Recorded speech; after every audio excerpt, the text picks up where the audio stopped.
3 nouveaux parcs nationaux seront créés d'ici 18 mois en Guyane, en Corse et en mer d'Iroise. La mer d'Iroise inclut les abords des îles d'Ouessant, de Saint et de Molène.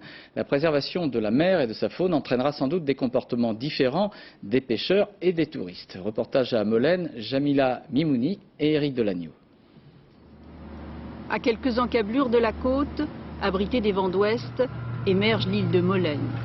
Seul un bateau quotidien la relie au continent.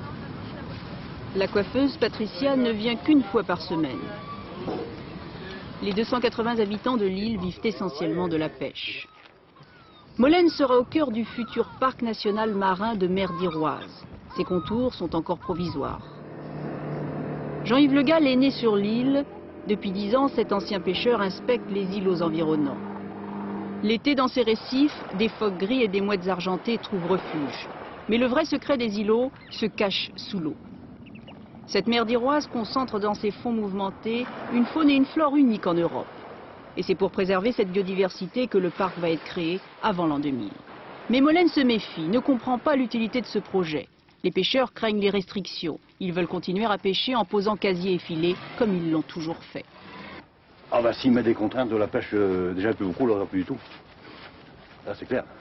On craint justement qu'on n'ait plus la possibilité d'aller où on veut aller.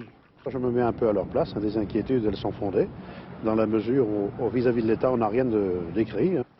Même la marine est réticente.